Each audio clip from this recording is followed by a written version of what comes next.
në përbërje të trupit gjykues të njëjtë, sikurse në gjykimet e mëparshme. Ndaj të pandehurit Jetmir Sinani i akuzuar për veprat penale vrasje e rënd nga neni 173, paragrafi 1 në paragrafin 1.5 dhe 1.11 të Kodit Penal të Republikës Kosovës, si dhe veprës penale mbajtjen pronësi, kontroll ose posedim të paautorizuar të armëve, nga neni 366 paragrafi 1 të Kodit Penal të Republikës Kosovës, akuzuar sipas aktakuzës së prokurisë themelore në Mitrovic, Departamenti për krime të rënda, të datës 25 korrekt 2024.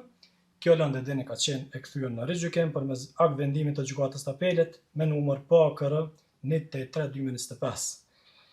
Pas mbajtjes përkatësisht përfundimit të shqyrtimit gjyqësor, trupi gjykues në emër të popullit ndaj të akuzuarit Jetmir Sinani, me të dhëna sikurse në shkresat e lëndës, bjen këtë akt gjykim. I pandehuri Jetmir Sinani për veprën penale vrasje e rënd nga neni 173 par 9 par 1.5 dhe 1.11 është fajtor.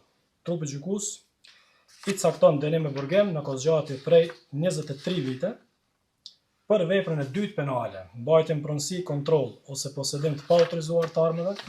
Gjithashtu, shpallët fajtor i cakton dënim me burgim në kozgjatje prej 18 muaj apo 1 vit e gjysmë.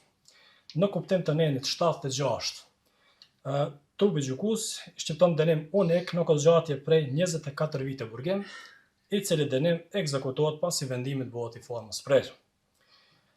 Të akuzuarit Jetmir Sinani i llogaritet kohë e kaluar në paraburgim nga data 29/10/2023 e tutje, ndaj të njëjtit me vendim të veçantë i është vazhduar masa e paraburgimit deri në plot fuqishmërinë e këtij aktgjykimi, por jo më gjatë se sa dënimi i shqiptuar në kozgjatje prej 24 vite.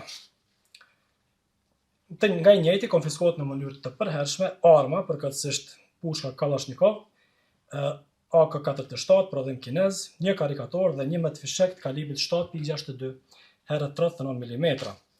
Obligohet paguaj shpenzimet e procedurës penale në shumë prej 640 euro, 100 euro në emër të paushallit gjyqësor, si dhe 50 euro në emër të taksës për kompenzimin e viktimave të krimit.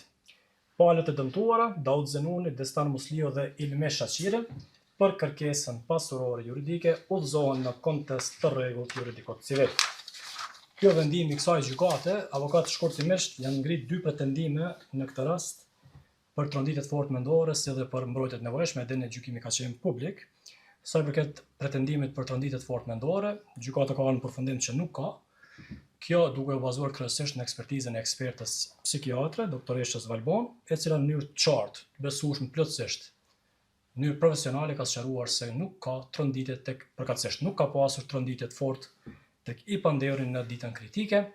Për më tepër, ky ka qenë pretendim edhe ankimor në ankesën tuaj, as gjykata e apelit nuk ka vlerësuar se duhet bërë riekzaminim apo rivlerësim të këtij instituti përkatësisht të tronditjes fortë mendore. Sa i përket mbrojtjes së nevojshme, trupi gjykues ka vlerësuar të gjitha rrethanat e rastit, nuk është kontestuese se ditën kritike ka ndodhur një poleshje, një rraje, nuk është kontestuese se i pandehuri dhe shokët e tij janë sulmuar në ditën kritike në lagjen e tij, ku ka psuar edhe lëndime të lehta trupore, por trupi gjykues ka ardhur në përfundim se në këtë rast një prej elementeve të mbrojtjes nevojshme është që sulmi duhet të jetë në vazhdim me sipër. Në këtë rast, sipas dëshmitarëve edhe prova materiale, sulmi ka pushuar.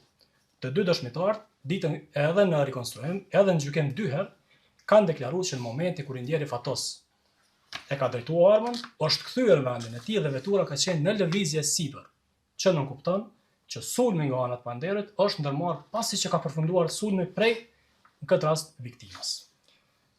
Kjo ka qenë çështja, arsyeja kryesore që trupi gjykues ka vlerësuar që nuk ka mbrojtje të nevojshme në këtë rast, dhe realisht mbrojtja në këtë rast e të pandehurit nuk ka qenë e domosdoshme me u ndërmarrë në formën se si është ndërmarrë. Kjo është ndija të përgjithshme arsyetimi sepse kemi vendosur në këtë formë, e dini që me shkrim do ta pranoni brenda afatit ligjor, ndërsa keni të drejtë ankesën në afat prej 30 ditësh. Faleminderit.